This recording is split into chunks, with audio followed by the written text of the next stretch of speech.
Hello dear student, स्वागत है आप सभी का बायो रूट्स में। आज हम डिस्कस कर रहे हैं अपने इस वीडियो लेक्चर का 5th पार्ट, जिसमें हम बात करने वाले हैं बायोडायवर्सिटी कंजर्वेशन के टॉपिक के बारे में।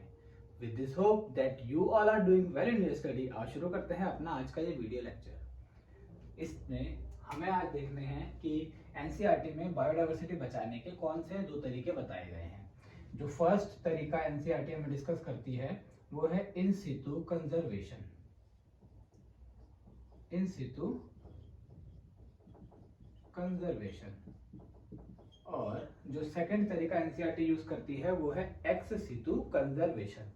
सबसे पहले हम बात करते हैं कि इन सितु कंजर्वेशन क्या होता है, फिर हम बात करेंगे एक्स सितु के बारे में। इन सितु कंजर्वेशन का मतलब होता है, और अब इसमें हम क्या कर सकते हैं, on site conservation.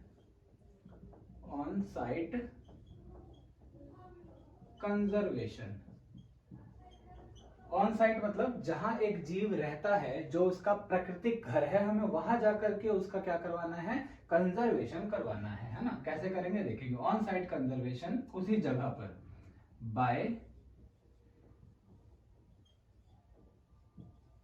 Protecting the ecosystem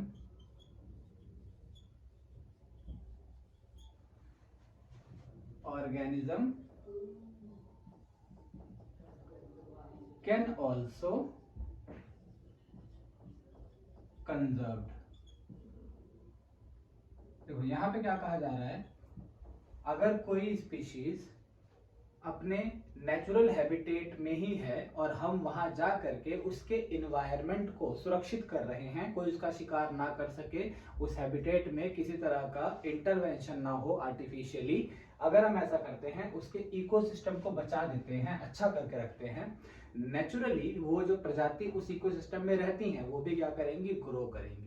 तो ये जो अप्रोच है, डायरेक्टली उस ऑर्गेनिज्म को बचाने की जगह उसके पूरे सिस्टम को ही यहाँ पे प्रोटेक्ट करने का काम करती है। ठीक है, इसीलिए क्या बोला गया, ऑन साइट कंजर्वेशन बोला गया। ये किन स्पीशीज का किया जाता है, ये उन स्पीशीज का किया जाता है जो डेंजर में जरूर है, बट बहुत ही आप कह सकते हो क्रिटिकली डेंजर नहीं है, जो तुरंत ह्यूमन इंटरवेंशन की रिक्वायरमेंट नहीं रखती। हम यहाँ लिखेंगे such method used to conserve those species which do not need urgent human intervention। urgent human intervention. Human intervention की बहुत तुरंत प्रभाव से आवश्यकता नहीं हो रही है। ऐसे एग्जाम्पल में किसी जंगल में हम ये मान सकते हैं कि अगर वहां पर 1 लाख जीव बचे हैं जो पहले कभी 20 लाख हुआ करते थे, ये बात सच है कि 20 लाख से 1 लाख में अगर वो आए हैं तो उनका एक्सटिंक्शन हो रहा है और उन्हें सुरक्षा की आवश्यकता है। लेकिन 1 लाख एक सिग्निफिकेंट नंबर है, जिसको अगर आप सुरक्षा प्रोवाइड कराओ तो वो अपने नेचुरल इकोसिस्टम में ही ग्रो हो सकते हैं, उसे बाहर ले जा करके कहीं सुरक्षा रखने की जरूरत नहीं है। सिंपली जैसे कि एक पेशेंट होता है, अगर उसे कोई छोटी मोटी बीमारी है, उसे दवाई देके घर पे ही बोला जाता है आप ठीक हो जाओगे, लेकिन जब हमें अर्जेंट डॉक्टर की नीड होती है तो डॉक्टर उस पेशेंट को हॉस्पिटलाइज कर लिया जाता है।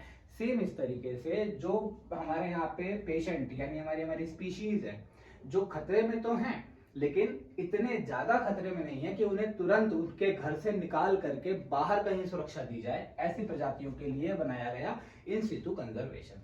इन सितु कंजर्वेशन में आपको 3 एग्जाम्पल यहाँ पे दिए गए हैं। पहला एग्जाम्पल जो आपके पास में एनसीईआरटी बात करती है वो बोला गया आपको हॉटस्पॉट्स। हॉटस्पॉट्स क्या होते हैं इसके बारे में बात करते हैं। देखो 3 एग्जाम्पल हैं। सबसे पहला है हॉटस्पॉट्स, फिर सेकंड है प्रोटेक्टेड एरिया, और थर्ड है biosphere reserve.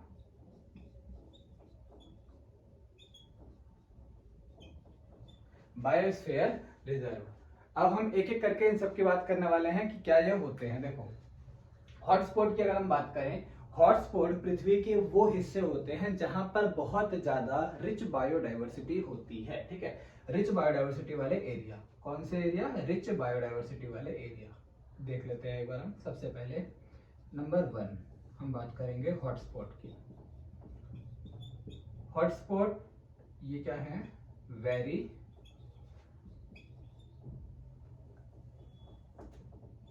Rich biodiversity area. पहला पॉइंट, यहां पर क्या पाया जाता है? High degree of endemism. High degree of endemism मतलब यहां पर एक्सक्लूसिव स्पीशीज पाई जाती हैं, यानी कि कोई ऐसी प्रजाति वहां पर होगी या बहुत सारी ऐसी प्रजातियां होंगी जो पूरी पृथ्वी पर और कहीं नहीं मिलेंगी, केवल उस ही जगह पर मिल सकती हैं। जैसे कि आप देख सकते हो कंगारू जो है वो कहाँ मिलते हैं? और हमारे ऑस्ट्रेलिया में, है ना। ऐसे ही जो पांडा है वो कहाँ देखा जाता है? चाइना में। तो इस तरह के हम कह सकते हैं ऐसी स्पीशीज एक्सक्लूसिव स्पीशीज होती हैं, क्योंकि अगर वो उस जगह पे किसी वजह से खत्म हो गई तो पूरी पृथ्वी से उनका निशान खत्म हो जाएगा। That is why high degree of endemism, खत्म होने का बहुत ज्यादा खतरा हो जाता है ऐसी स्पीशीज को। हॉटस्पॉट ऐसे होते हैं। और ये जो हॉटस्पॉट है पूरी पृथ्वी पर, पहले ओल्ड हमारे को जो डेटा दिया गया है, पहले हमें जितने पता थे वो थे 24। ठीक है, ओल्ड डेटा कितना दिया है? 24। और जो हमारे को न्यू डेटा दिया है कि आज हमें कितना पता है वो है 34। न्यू हमें आज कितनों के बारे में पता है? 34 के बारे में पता है। ये पूरे अर्थ पर है ना। पूरे अर्थ पर कितने हॉटस्पॉट ढूंढ लिए गए हैं? 34 ऐसी जगह ढूंढी गई हैं जो बहुत ज्यादा रिच बायोडाइवर्सिटी वाली होती हैं। और ये पूरे अर्थ का तकरीबन 2% एरिया है। पूरे अर्थ का 2%। ऑब्वियसली ये सब एक जगह पे नहीं है, बटा हुआ है। जिसमें से इन 34 में से इंडिया में कितने हैं? 3। इंडिया में कितनी जगह आती हैं? 3 आती हैं। इंडिया की वो 3 जगह कौन कौन सी हैं? तो पहली जगह है हमारे पास में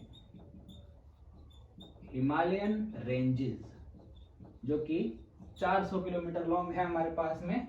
वो एरिया बायोडाइवर्सिटी रिच है और हॉटस्पॉट माना जाता है, क्योंकि वहां पर आपने ऑलरेडी पढ़ा है रुवोल्फिया वोमिटोरिया वाले एग्जाम्पल को, जो रेसर पाइन क्रिएट कर रहा था।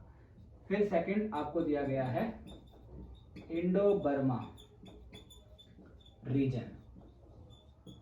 बर्मा एक कंट्री का नाम है जो पहले हुआ करता था, आज इसे म्यांमार के नाम से जाना जाता है। ये आप यहां लिख लेना, आज इस कंट्री का नाम क्या है? म्यांमार। तो इंडो बर्मा बॉर्डर, इंडिया और म्यांमार की बॉर्डर जो है ईस्ट इंडिया के पास में, वहां पर।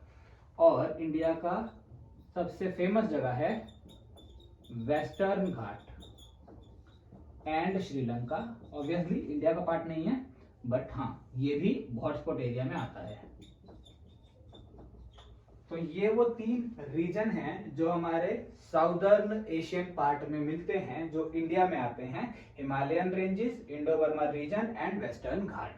ठीक है, हॉटस्पॉट का ये है। अब हॉटस्पॉट के लिए एनसीईआरटी लिखती है कि अगर आप इस 2% एरिया को, पूरी पृथ्वी के इस 2% एरिया को बचा लो, किसको? इसको। तो क्या लिखते हैं? By protecting this 2% area on globe, we can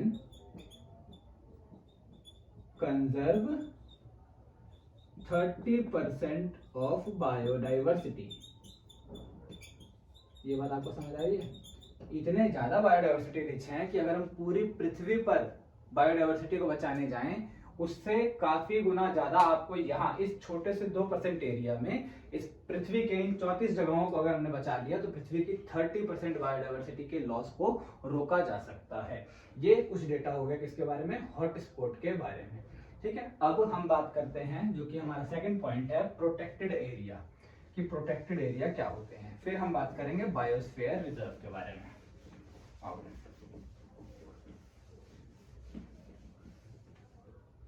next हमारा जो सेकंड है पॉइंट है वो है प्रोटेक्टेड एरिया।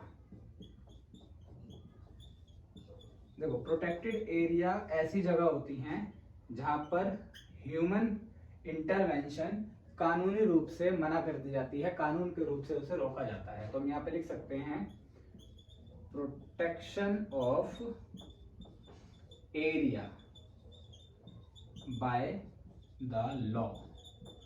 कानून बना दिए, नियम बना दिए कि उस जगह पे कोई जाएगा नहीं, क्योंकि वो जगह बहुत ही ज्यादा वर्नरेबल स्टेट में है, वहां पर सुरक्षा की बहुत ज्यादा आवश्यकता होती है। तो उसको हम क्या कहते हैं, प्रोटेक्टेड एरिया। वैसे ना ये इसमें गलत लिख दिया मैंने, बायोस्फीयर रिजर्व प्रोटेक्टेड एरिया के अंदर आता है। थर्ड जो है वो है sacred groove, third sacred groove, इसको ठीक कर लेंगे। हाँ, हम देखते हैं क्या है। देखो, प्रोटेक्टेड एरिया में सबसे पहले हमें जिसके बारे में बात करनी है वो है wild life sanctuary.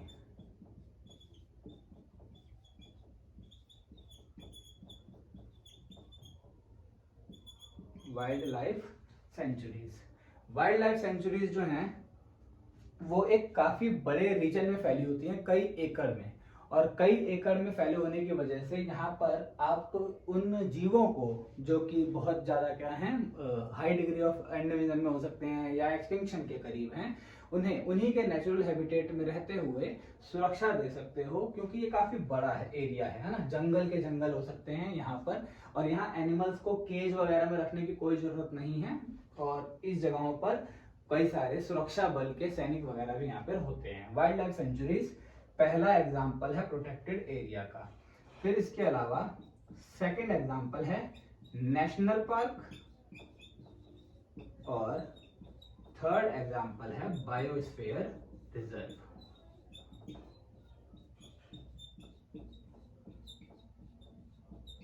Biosphere reserve आपके एनसीईआरटी में कुछ डेटा भी दे रखा है कि कितना हमारी अर्थ पे टोटल इन सबका नंबर है। ये सारा डेटा ओल्ड है। बायोस्फीयर रिजर्व के लिए बताया गया है 14, वहीं पर नेशनल पार्क के लिए ये डेटा है आपका 90, और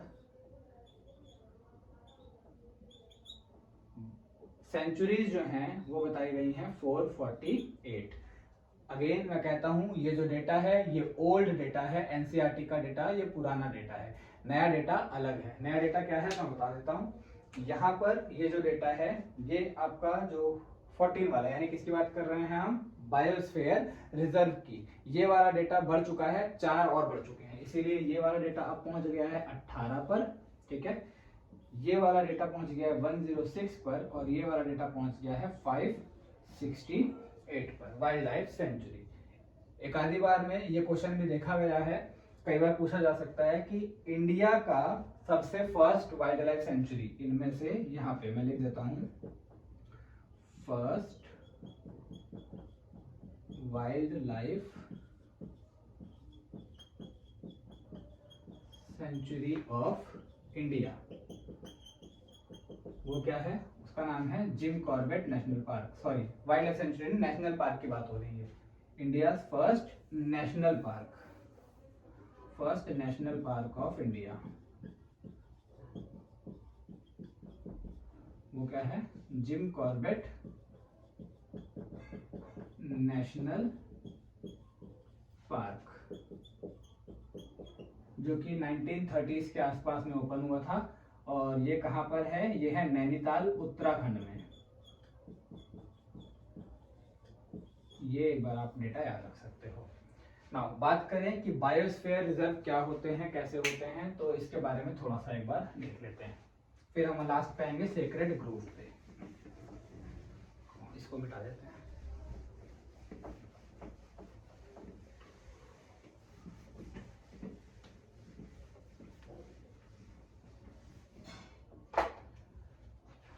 अभी हम देख रहे हैं बायोस्फीयर रिजर्व को।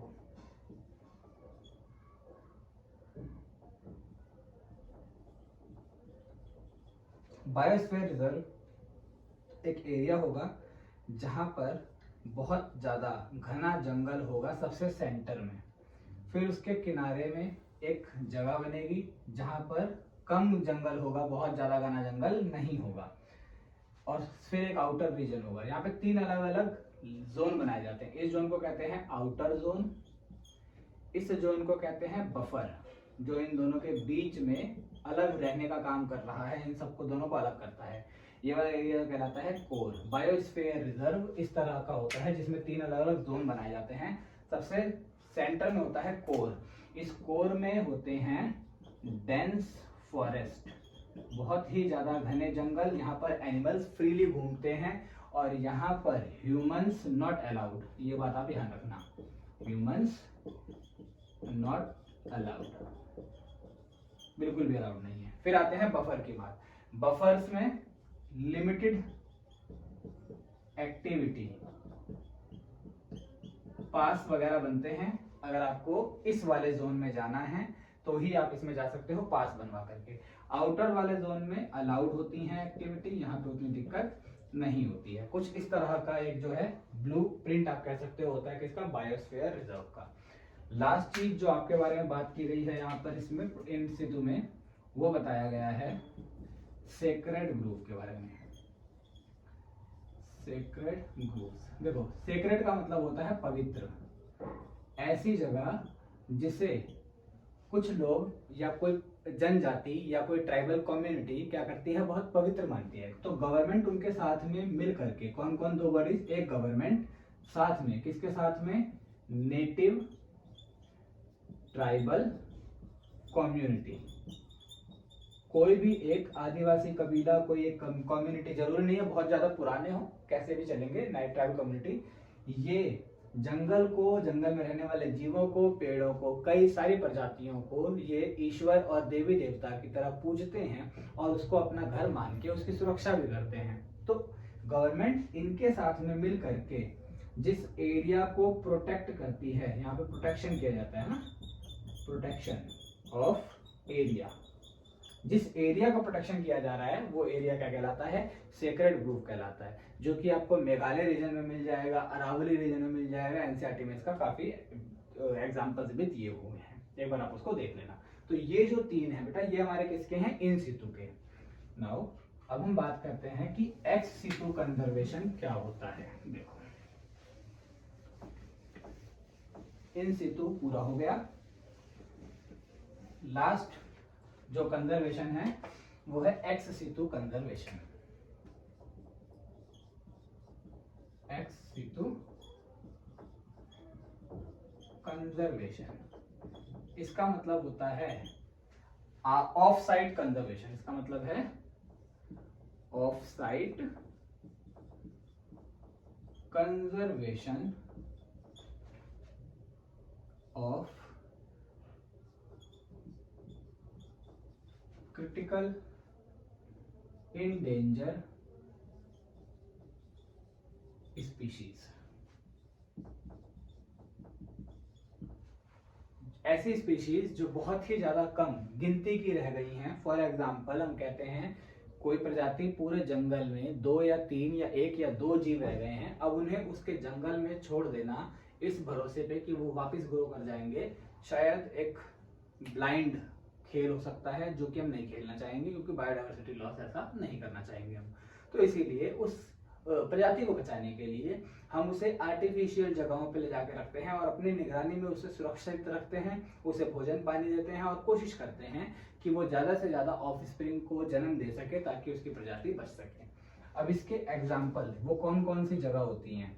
तो अगर हम किसी एनिमल को सुरक्षा देना चाहते हैं तो इसके लिए सबसे बेस्ट एग्जाम्पल होते हैं जूलॉजिकल पार्क, जिन्हें हम जू के नाम से जानते हैं, है ना। तो जू, चिड़ियाघर, यहाँ पे एनिमल्स को सुरक्षित रखा जा सकता है। फिर अगर हम किसी प्लांट को सुरक्षित रखना चाहते हैं तो उसके लिए अच्छी जगह क्या है बेटा, बोटेनिकल पार्क है। इसी तरीके से अगर आप पोलन ग्रेन को सुरक्षित रखना चाहते हो तो इन्हें क्रायो प्रिजर्वेशन में रखते हैं।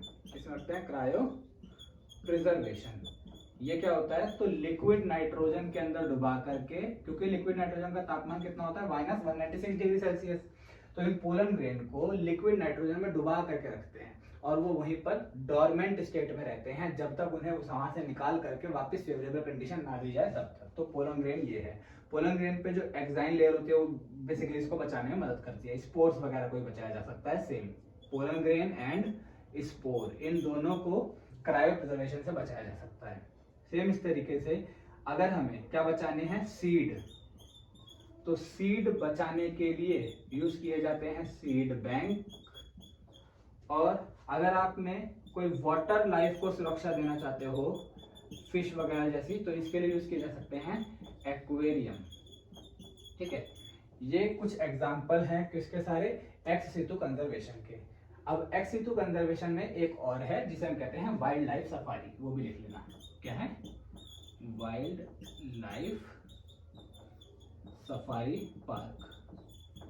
वाइल्ड लाइफ सफारी पार्क में क्या होता है, ये जू से अलग होता है। जू में क्या होता है ना बेटा, वहां पर एक तो जू इतना बड़ा नहीं होता, वहां पर एनिमल्स को बहुत छोटा एरिया होता है, उन एनिमल्स को पिंजरे में या एक छोटी सी प्रोहिबिटेड जगह में रखा जाता है जिससे वो बाहर नहीं आ सकते। और ह्यूमंस वहां पर फ्रीली जाते हैं, घूमते हैं और सब कुछ देखते हैं। लेकिन जो हमारे वाइल्ड लाइफ सफारी होती है इसमें थोड़ा अलग होता है। वाइल्ड लाइफ सफारी में क्या होता है कि इसे काफी बड़े एरिया में बनाया जाता है और वहां पर जीवों को खुला छोड़ा जाता है और इतनी ज्यादा ह्यूमन एक्टिविटी होती नहीं है। लेकिन जो टूरिस्ट वहां पे अलाउड होते हैं, या तो उस सफारी में कोई डेंजर स्पीशीज नहीं है तब तो ह्यूमन फ्रीली टिकट लेके जाके देख सकते हैं और कोई दिक्कत नहीं है।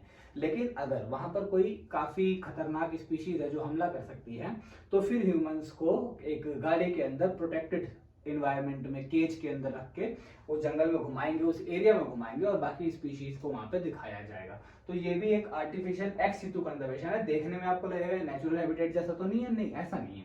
क्योंकि जैसे कि पंजाब के अंदर एक टाइगर को रखने के लिए रिजर्व बना दिया गया और वहां पे वाइल्ड लाइफ सफारी है एक, तो अब वहां पर हम गए तो पंजाब में उस जगह कोई फॉरेस्ट नहीं है, वो सफारी है, वहां पे टाइगर को लाके रखा गया है। तो उसके घर से उसे बाहर निकाला तो क्या हो गया, ऑफ साइड। एक्स मतलब एक्सटर्नल और वहीं पे इन मतलब इंटरनल। आउटसाइड द हैबिटेट यानी एक्स सितु, इनसाइड द हैबिटेट यानी कि इन सितु। इसके बाद एनसीईआरटी ने आपको थोड़ा सा डेटा दिया है। 1992 के अंदर हुआ था एक अर्थ समिट।